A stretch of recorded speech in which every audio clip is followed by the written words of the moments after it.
A little closer to home, local politicians are becoming more concerned because of the number of public meetings any political player has, whether it's behind closed doors or out in the open.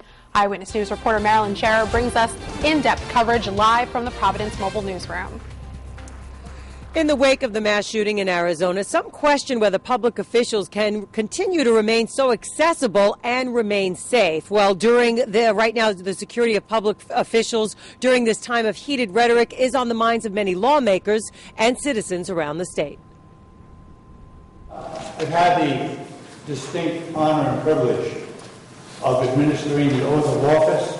Eyewitness News analyst Lieutenant General Reginald Centracchio greets the audience during the installation of town officials in Scituate Sunday, speaking to them about the mass killing in Arizona. It just gave me a real bad feeling that this is something else we're going to have to deal with in the midst of all of the worldwide terrorism. Now we have, and we've always had homegrown terrorism, but this takes it to a new level. Centracchio says the shooting of Congresswoman Gabrielle Gifford and past assassinations of JFK and Martin Luther King Jr. shows us deranged people are out there. He says public servants need to be accessible, but to protect themselves, they must be prudent about their safety. It's impossible to give physical security to every single elected official, but I think you need to be aware that when you have information or intelligence that would suggest that someone is about to do some harm to someone, then you make the appropriate physical security efforts.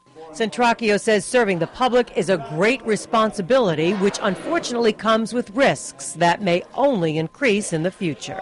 When we have the internet and we have such things as Twitter and Facebook, and they keep telling us what they're going to do and then they follow through with it, it's just an awful time to have to contend with.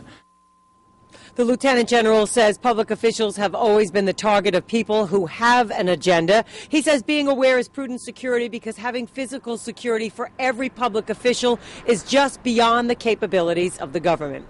Reporting live with the Providence Mobile Newsroom, Marilyn Scherer, Eyewitness News.